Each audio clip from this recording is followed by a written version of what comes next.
Hey, what's up, furniture nerds? Welcome to another episode of Flat Packs Exposed, the review series, brought to you by Prime Spaces.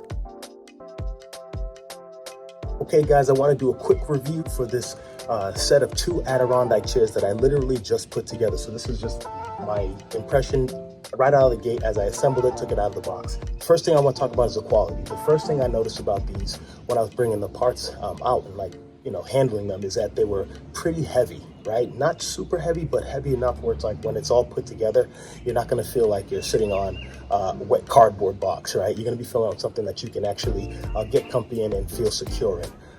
The second thing I want to kind of call out is the assembly process, right? So the assembly process isn't too bad, but the number one tip that I would give for building something that's going to be stable and not going to be rocky is to make sure when you're inserting the bolts and the screws and things like that, wait to the end to tighten everything up. Just screw them in maybe like 50%, leave the rest for the end where you can tighten everything once it's on a flat ground.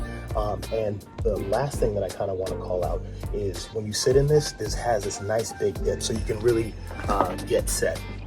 Right, so you can see my knees are here. I'm about 6 feet tall, okay? And so it gives you that nice arch behind your leg so you can actually get comfortable, okay? And the last thing I want to show you is how to fold this thing down. So they have these 2 pins here, right here.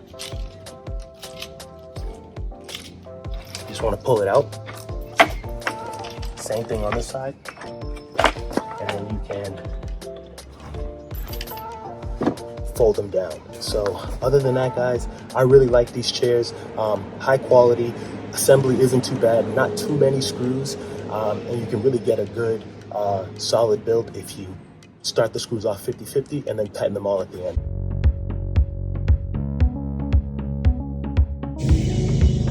Okay, guys, this is what you see right out of the box. 2 Adirondack chairs are 2 individually wrapped. You see it has the parts, and underneath you can see the instruction manual. So let's get this opened up.